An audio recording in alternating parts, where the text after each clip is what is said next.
অসংখ্য দুর্ঘটনা আমাদের বাংলার মুখ্যমন্ত্রী সেগুলো আপনাদেরকে ওনারা বলেছেন। এছাড়া দেখছি সুন্দর লিফলেট করে দেখানো আছে যে কোথায় কত মানে নিয়ম ভাঙলে কত পানিশমেন্ট হবে বা কত ফাইন হবে, সেগুলো ওনারা দেখিয়েছেন। ছোট ছোট জিনিসগুলো দেখুন আমরা জানতাম না। ট্রাফিক সিগন্যাল কত ধরনের হয়, ট্রাফিক রাস্তার ধারে বোর্ড কত ধরনের হয়, এগুলো আমরা নিজেরা বাইক চালাই বা এখান থেকে বহু দূর দূর চলে যাই বাইকে, কিন্তু এই ডিটেলসগুলো আমরা জানতাম। এইগুলো আমাদের জানতে হবে। আজকে এই ক্যাম্পের মাধ্যমে আমরা জানলাম। ধন্যবাদ প্রধান সাহেবকে, উনি এত সুন্দর একটা ক্যাম্প অর্গানাইজ করলেন। এখানে একটা দুর্ঘটনা ঘটে যাওয়ার পরই উনি আমাকে সেদিনই গিয়ে বললেন যে এখানে কিন্তু আমি একটা সেভ লাইফের প্রোগ্রাম করবো। আমি নিশ্চয়ই করবো এবং আমি আমার মানে পরবর্তীকালে আমি আমার বিভিন্ন মানে প্রধান সাহেবদেরই বলবো যে তারাও তাদের হাটে বাজারে এরকম একটা কমিউনিটি প্লেসে এই ধরনের অ্যাওয়ারনেস ক্যাম্প করলে সত্যি মানুষ উপকৃত হবে। অ্যাকাউন্ট ব্লক হয়ে যাবে, এটিএম ভ্যালিড হয়ে যাবে, ডেবিট কার্ড এমুক হয়ে যাবে, এই হয়ে যাবে, হ্যাঁ হয়ে যাবে, ত্যান হয়ে যাবে, নানা রকম এরকম ফোন কলস আসবে, এরকম বিভিন্ন ধরনের ফোন কলস আসবে। আরো কি ফোন কল আসবে? আপনি কি বললেন?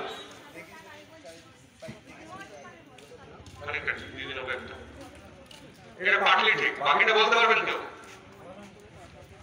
বাকিটা বলতে পারবেন?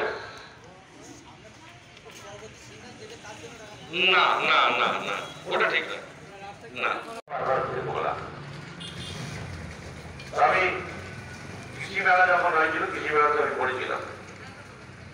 সেখানে রামধনগরের রাইসি ছিলেন, পূর্বস্থলীর রাইসি ছিলেন। একটা হেলমেটের দাম হয়তো 11,500 টাকা। একটা মানুষের মাথা কাটছে সবচেয়ে ভারী। আমি যখন পড়ে যাবো তখন মাথাটাই পড়ে যাবে।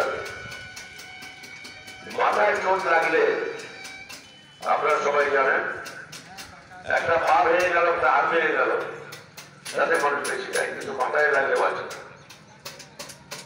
আমরা কয়েকদিন আগেই দেখেছি 3জন 4জন মিলে মোটরসাইকেলে যাচ্ছে, মাথায় হেলমেট নেই। আমি পুলিশকে একটা কথা বলেছি, যেতে করে একটা কথা বলি, আমাকে ফোন করার আগেই আপনি ফাইলটা করে দেবেন, তাহলে ফোন করে কোনো লাভ হবে না।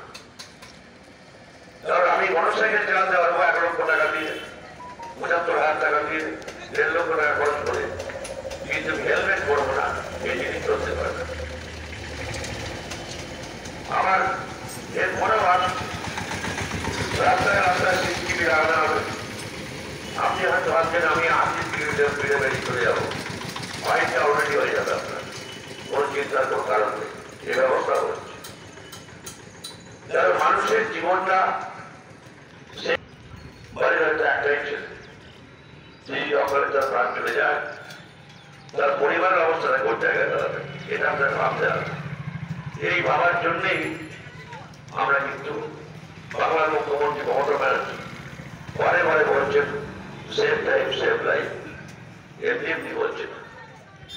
তাই আমাদের প্রত্যেকের উচিত, আমরা যারা মোটরসাইকেল চাপবো, গাড়ির কাগজপত্র যেমন আমাদের ঠিক থাকবে, আমার ড্রাইভিং লাইসেন্সটা আমার থাকবে, আবার আমি যেন সঠিকভাবে থাকতে পারি, এটা আমাদের ভাবতে হবে। তাই আমি পরিষ্কার করে দিয়েছি, আপনারা গভর্নমেন্ট ফাইল করে দেবেন, মানে সুযোগ না পায় যে এমএলএ কে ভোট করবো, ওনাকে ভোট। আজকে ওনার এই যে প্রচেষ্টা উনি যেটা আয়োজন করেছেন, সেভ লাইফ ক্যাম্প, আমি নমস্কার এবং ধন্যবাদ জানাই জেলা পঞ্চায়েতের অন্যান্য আধিকারিক যারা আমার সঙ্গে এই মঞ্চে উপস্থিত আছেন, এবং অনেকেই দেখছি যারা সামনে দাঁড়িয়ে রয়েছেন, বিডিও ম্যাডাম, উনিও খুব ব্যস্ত মানুষ, তার মধ্যে উনি যে সময় করে এসছেন, এটাই অনেক বড় কথা। হয়তো মনে হবে যে হঠাৎ করে আজকে এখানে কেন আমরা এসে উপস্থিত হয়েছি, হঠাৎ করে আজকে ক্যাম্প কেন হয়েছে, বলা দরকার এটা কিন্তু হঠাৎ করে নয়।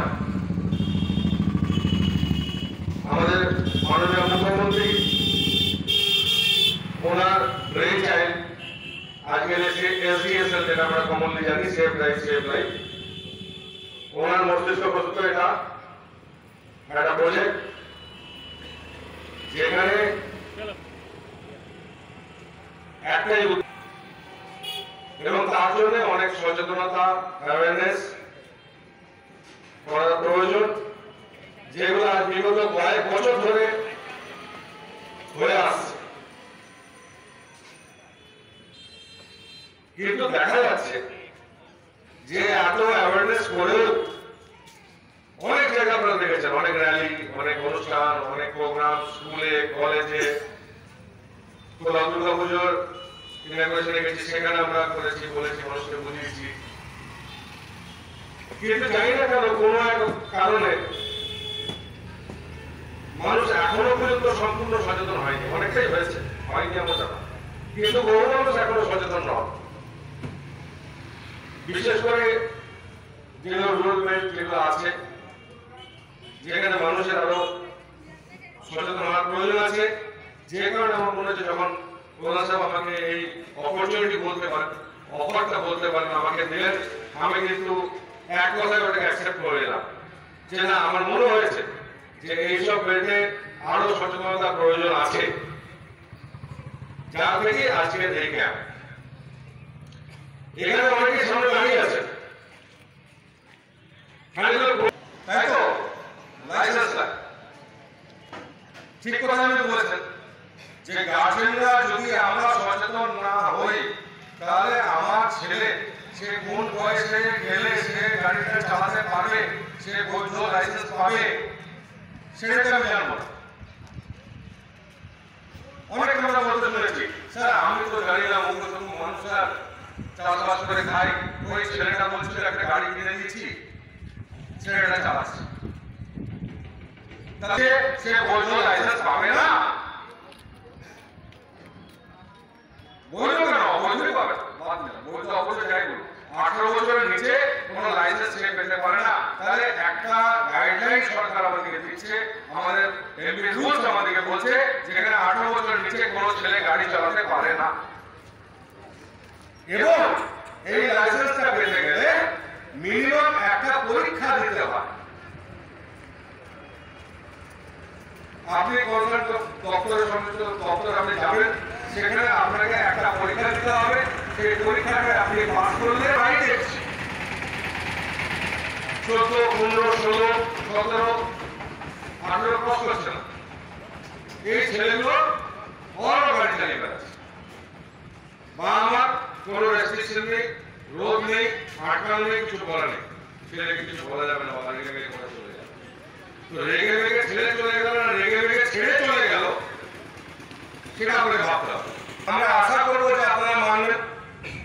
এই ক্যাম্পটা শেষ হয়ে যাওয়ার পর আপনি বাড়ি যাবেন, কোথায় হেলমেট, কোথায় লাইসেন্স, এটা আনতে হবে পারুলিয়া বাজার থেকে। আপনি কিট দিলেন, বেরিয়ে গেলেন, কোথায় 40 লেখা আছে, কোথায় 50 লেখা আছে, গিয়ে দেখতে যান। তো আমাকে একটু সাধারণভাবে বলুন তো, অনেকে তো এখান থেকে পারুলিয়া যাচ্ছেন, কাটোয়া যাচ্ছেন, কানাডা যাচ্ছেন, যাচ্ছেন তো? কি যাচ্ছেন তো? যেতে গিয়ে আপনি এসটিকে কেটে চাপছেন, স্টেট হাইওয়েতে চাপছেন, সেখানে দেখবেন এই যে যেরকম বলছেন না 40, 50 এরকম বিভিন্ন ধরনের বোর্ড দেখতে হবে রাস্তার পাশে। বোর্ড দেওয়া থাকে তো? কি থাকে তো? এই বোর্ডগুলো কয় রকমের হয়, কয় প্রকারের বোর্ড হয় বলুন। আসলে মানুষ তো দাঁড়িয়ে আছে, রাস্তা তৈরি হওয়ার ফলে যানবাহনের আধিক্য বেড়ে গেছে এবং এই যানবাহনের আধিক্য বেড়ে যাওয়ার ফলে যেটা হচ্ছে আমরা দেখতে পাচ্ছি, মোটর ভেহিকেলস অ্যাক্টে যেটা বলা আছে যে বিশেষ করে আপনাদের হেলমেট পরে বাইক চালাতে হবে, আর 4 চাকা গাড়ির ক্ষেত্রে সিট বেল্ট বাঁধতে হবে। সেই সাথে টোটোর ক্ষেত্রে যেটা মাননীয় বিধায়ক বললেন যে ডান দিক দিয়ে যেটা প্যাসেঞ্জার নামানোর ব্যাপার, সেটা কিন্তু অনুসরণ করে চলতে হবে, যে বিধিনিষেধ আছে।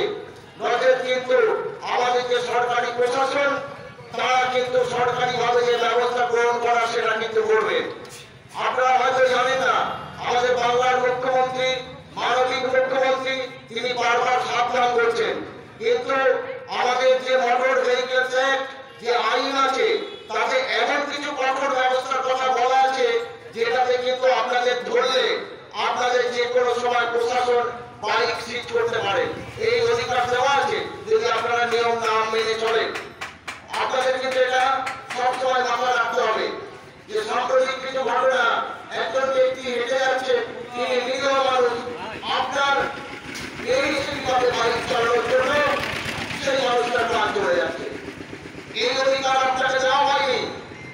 আপনি যেমন তেমন খুশি বাইক চালাবেন, আপনি যা খুশি করবেন, এটা কিন্তু সরকার কখনোই মেনে নিতে পারে না। মানবিক সরকারের মানবিক মুখ্যমন্ত্রী তিনি বারবার বার্তা দিচ্ছেন, তিনি চান না যে প্রশাসন কোনো কঠোর ব্যবস্থা আপনার বিরুদ্ধে ব্যবস্থা করুন, কিন্তু প্রশাসন ইচ্ছা করলে কি করতে পারে সেটা কিন্তু আপনারা যখন এই সংস্থার মধ্যে পড়বেন তখন বুঝতে পারবেন। আজকে আমরা বারবার করে বিভিন্ন সংস্থার তরফ থেকে এই বিষয়ে আপনাদের সচেতন করার জন্য প্রচার চালাচ্ছি। তাই আপনাদেরকে কিন্তু এটা মনে